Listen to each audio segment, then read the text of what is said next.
Lo dijo en la primera hora.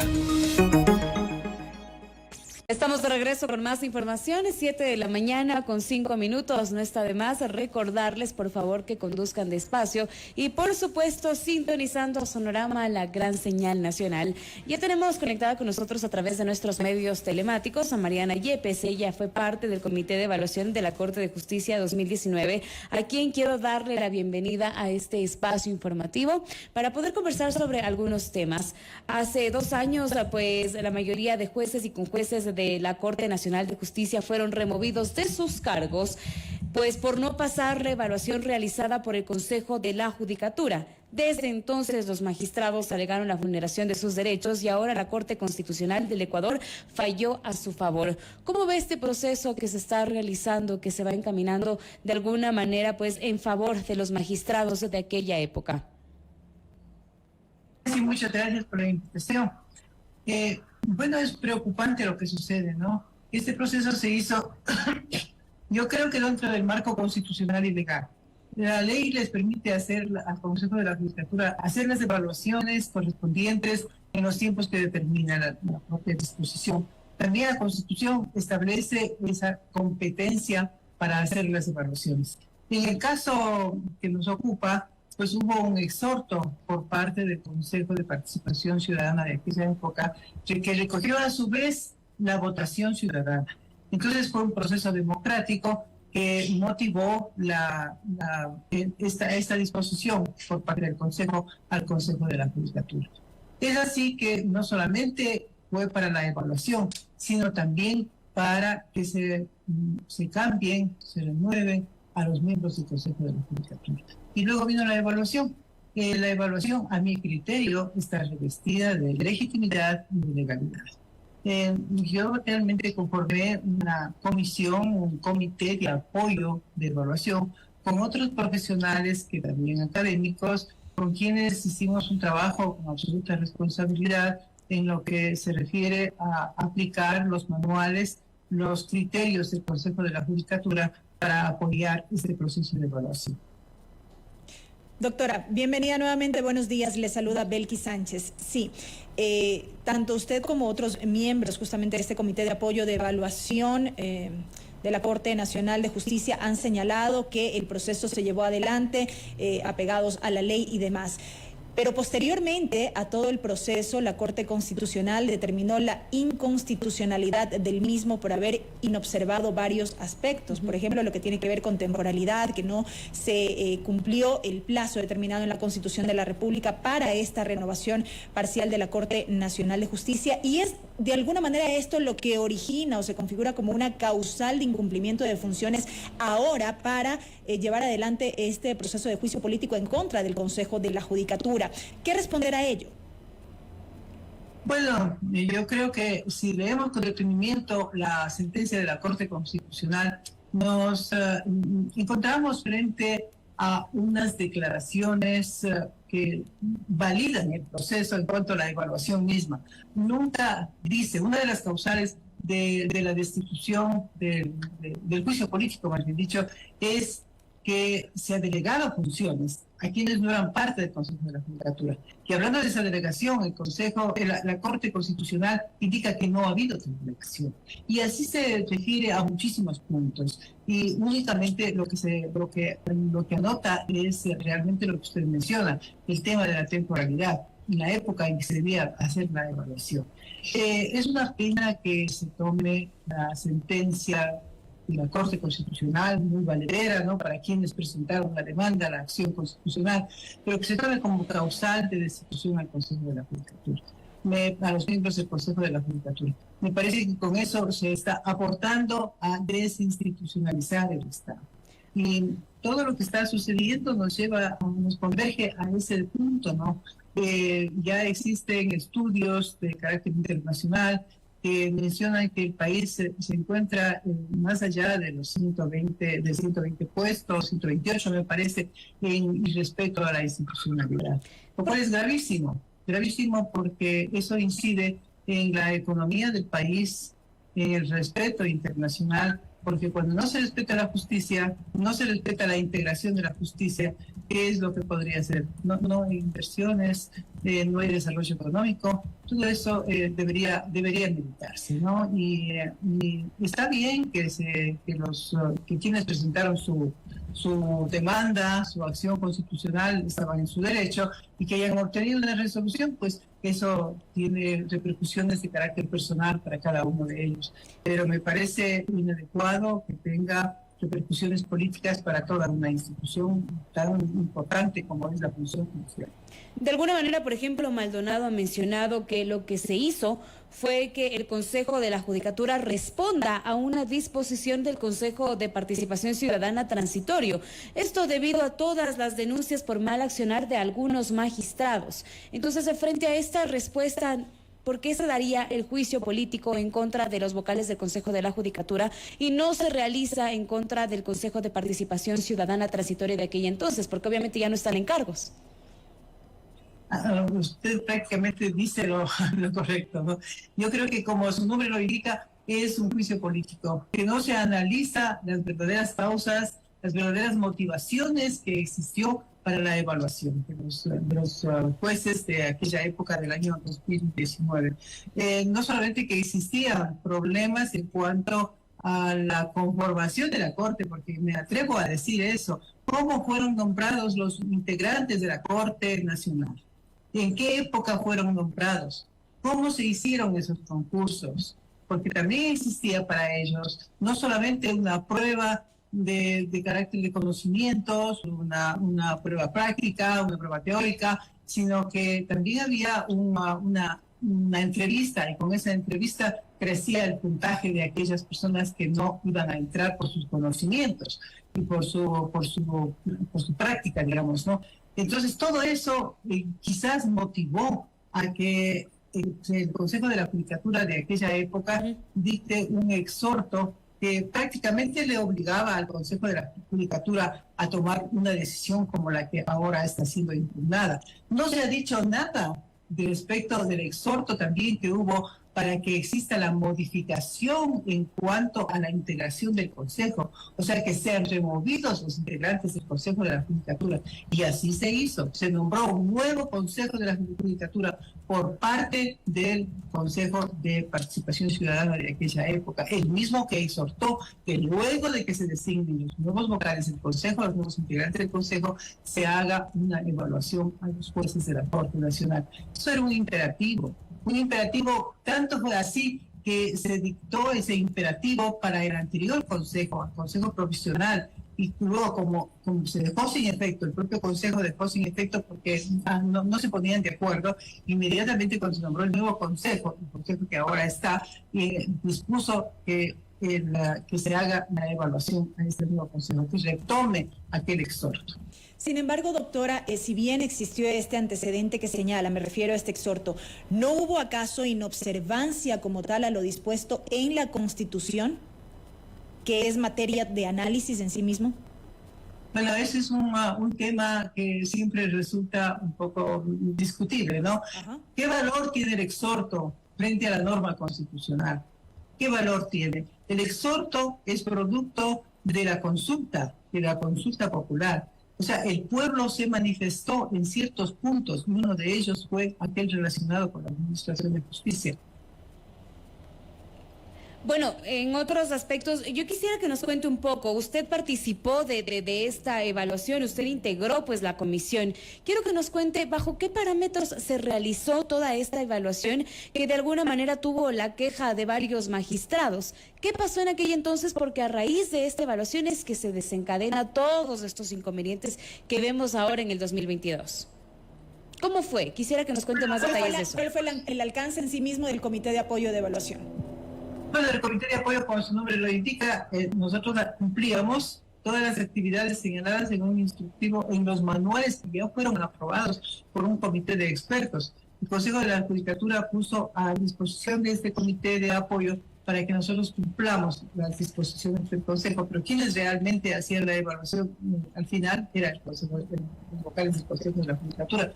Nosotros lo que hacíamos era hacer una revisión cualitativa, digamos, de las sentencias, de las resoluciones de los jueces, pero no escogidas por el comité de apoyo ni tampoco por el Consejo de la Judicatura de una forma arbitraria, sino que se hizo mediante un sorteo con la presencia de un notario público, con el aporte de los propios jueces que iban a ser evaluados. Y es así que correspondían por sorteo las sentencias que nosotros revisamos. Además, revisamos otros parámetros también. Colaboramos en la elaboración de algunas disposiciones y otros parámetros que fueron precisamente analizar el contenido escrito de las sentencias con todo lo que se significaba el manual, ¿no? Había que ver la capacidad de elaboración, si cumplían todos los puntos de vista que había señalado la propia Corte Constitucional. Pero eso en torno a la metodología estaríamos hablando, ¿no es cierto? Exactamente, la metodología de los manuales. ¿Qué tenía que haberse analizado? Se analizó efectivamente si las sentencias tenían una motivación constitucional, que además de aquellas normas establecidas por la Corte Constitucional, como la razonabilidad, como la lógica y la comprensión, que eran tres elementos básicos para que exista una motivación. Se revisó eso. Muchas de las sentencias no contenían esa motivación, esos contenidos, ni siquiera lo dispuesto por la Constitución en forma general, que así lo establece, que todas las sentencias, todas las resoluciones judiciales y administrativas deben estar motivadas su penas de nulidad. Estas sentencias correspondían a casos que ya habían concluido totalmente y que estaban archivados, no iban a ser objeto de ningún recurso. O sea, no había el peligro que se menciona por parte de muchísimas personas de que estábamos influenciando en la decisión que podía tener, o que habíamos tomado esa calificación, esa evaluación, porque no nos gustaba la resolución. No pasaba eso, porque realmente ni siquiera sabíamos en primer momento quiénes eran las personas que estaban siendo evaluadas. Luego hubo una prueba práctica en la que se presentaron los evaluados para responder sobre casos que ellos ya conocieron, que ellos resolvieron. Yo no participé en la prueba práctica, pero quienes lo hicieron han manifestado públicamente y además está en videos cómo se comportaron, cuáles fueron las respuestas, las actuaciones que tuvieron aquellas personas que eran jueces evaluados en esa época. Muchos de aquellas personas que estaban impugnaron la sentencia, ellas que recibieron una sentencia favorable de la Corte Constitucional, no se presentaron a la evaluación, ni siquiera a la evaluación de la primera fase, o sea, aquella que permitía el análisis y la revisión de las sentencias, sino tampoco a la prueba práctica, que creo que era importante, no se presentaron. De manera que ni siquiera podríamos saber qué es lo que sucedió. Había otro juez que tampoco fue separado por el resultado de la evaluación, sino que ya estaba destituido antes de la evaluación y también recibió una sentencia favorable por parte de la Corte Constitucional. Ahora bien, doctora, lo cierto es que, como ya lo había señalado, el juicio político en contra de los vocales del Consejo de la Judicatura sigue su curso. Ya hubo un pronunciamiento inicial por parte del Pleno de la Asamblea Nacional en el sentido de que este juicio avance, toda vez que la Comisión de Fiscalización en su momento no logró reunir los votos para aprobar un informe en el que se recomiende o bien que se tramite o bien que se archive este proceso. Hay una convocatoria para este día miércoles. ¿Qué lectura hace usted respecto de lo que pueda ocurrir a propósito de esta sesión del Pleno? Bueno, esperemos los resultados. Yo creo que la primera votación, o sea, aquella que determinó la existencia del juicio político, la que se realizó, me parece que el día domingo, pues no sería la fotografía, un reflejo de lo que va a suceder en el juicio político, me atrevo a decir, porque muchos de los asambleístas querrán escuchar la defensa, los argumentos que tuvieron los integrantes del Consejo de la Judicatura para hacer las evaluaciones. Que no solamente ese es el tema por el cual están llamados, hay otros motivos también. Entonces se presentarán a ejercer su defensa legítima y entonces podrán escuchar esas motivaciones. Me parece que no puede haber una relación en el número de aquellos asambleístas que votaron por el juicio político el resultado, aquellos que voten por el resultado. Sería gravísimo. A mí me parece que es un tema preocupante para los abogados, las abogadas, para quienes estamos en el ejercicio de la profesión, en cualquier forma, que estemos ligados a la administración de justicia, que exista al momento un juicio político y que se vaya a destituir 3 integrantes del Consejo de la Judicatura. No quisiera hacer ninguna valoración política, pero sí es preocupante como manifiesto, porque eso incide en la seguridad del Estado. A eso me quería ir ahora mismo, porque creo que es importante analizar este tema. Si bien es cierto, usted menciona que no desea hacer una valoración política, pero sí desde su parte, desde el magisterio, ¿qué opinión le merece de alguna manera la seguridad jurídica que está viviendo nuestro país frente a estos pormenores en torno al juicio político, a los vocales del Consejo de la Judicatura, a los audios filtrados que últimamente pues ya circulan a través de todos los medios de comunicación y redes sociales? ¿Cómo ve el panorama actual de nuestro país en torno a la seguridad política, a la seguridad jurídica? Al sistema judicial del país, al sistema judicial del país. Bueno, con muchísima preocupación. Yo creo que el sistema judicial siempre ha sido objeto de crítica y también siempre ha sido preocupación de la clase política. Siempre ha estado reorganizándole, sobre todo a la Corte Suprema de Justicia en aquella época. Luego se cambió de nombre a la Corte Nacional, pero jamás hubo hablemos de una estabilidad. En el año 98, con la nueva Constitución, los jueces de la Corte Suprema en esa época se llamaban magistrados como debe ser, y Corte Suprema de Justicia como debe ser, su designación, eran inamovibles, precisamente para evitar que los políticos metan mano en la justicia, precisamente para que ellos puedan salir no tengan periodo y puedan salir de la función, ya sea por renuncia, por muerte o quizás por haber cometido alguna falta, y eso tenía que ser analizado por la propia Corte Suprema. Entonces había el proceso de cooptación. Pareció que era un adelanto en esa época y estaba tomado como ejemplo en otros países que sí gozan de estabilidad en la administración de justicia y por tanto gozan de una estabilidad política y económica, porque la justicia incide en las otras áreas también. Pero ¿qué sucede? Recordemos lo que pasó. Pasó un determinado tiempo, me parece que 5 años, 5 años y medio, y que hizo el Congreso de esa época. Por esta sola vez violó la Constitución, porque la Constitución decía que eran inamovibles, y por esta sola vez dio por terminados los periodos. Y nombró otra corte que después también fue destituida, y después tuvimos un tiempo de casi un año en que no hubo Corte Suprema de Justicia. Y después vino otra corte cuyos integrantes fueron nombrados con veedurías internacionales, y también terminó esa corte.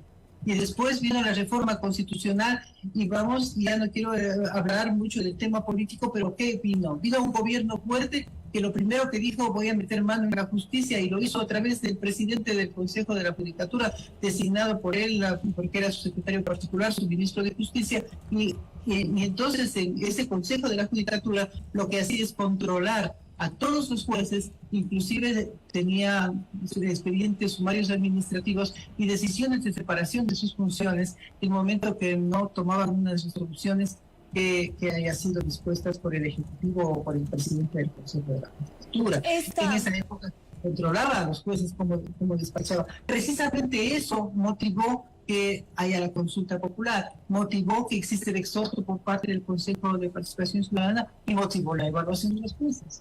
Ahora, tomemos en cuenta que esta sería la tercera sanción contra el país por destituciones arbitrarias de autoridades judiciales. Hablemos un poco también de las consecuencias económicas que trajo esto para nuestro país, ya que hasta la fecha se desconoce el valor total de la indemnización que estaría obligada a pagar el Estado ecuatoriano a los jueces y a los conjueces destituidos de la Corte Nacional de Justicia. Sin embargo, ahora que ya existe un reconocimiento de reparación económica hacia los afectados, se puede hablar de que hay una consecuencia bastante negativa en torno a la indemnización, incluso que se pagará a través de algunos recursos que aportamos todos los ecuatorianos por todas estas negligencias. Así es, no solamente en este caso, sino en otros. Pero refiriéndome a este caso, la sentencia de la Corte Constitucional lo que dice, pone parámetros y establece más o menos el marco dentro del cual podrían hacer los reclamos, tendrían el derecho a las indemnizaciones. Pero para eso tienen que ir al Tribunal Contencioso Administrativo, y el Tribunal Contencioso Administrativo establecerá la cantidad correspondiente. Entonces, también en eso existe una confusión. Todavía no sabemos exactamente cuánto es, porque hay una sentencia de la Corte Provincial de Quito que una vez que la Corte Constitucional dictó su resolución, la Corte Provincial de Quito dictó también otra resolución. Entonces hay una contraposición. Eso tendrá que aclararse. Si la Corte Provincial establece ya cantidades, la Corte Constitucional estableció parámetros y que concurra al Tribunal Contencioso Administrativo, entonces no sabemos. Pero no es la primera vez que por motivos de unas evaluaciones se va a pagar, no es la primera vez. Y este es por una evaluación cuyo origen yo considero que es legítimo.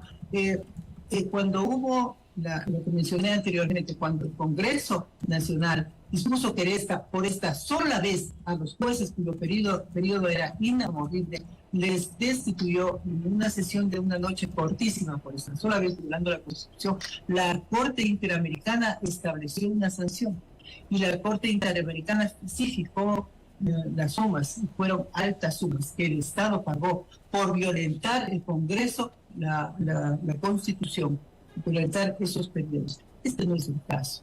Pero vamos a ver qué es lo que sucede. Pero yo sí creo que para la Comisión Judicial,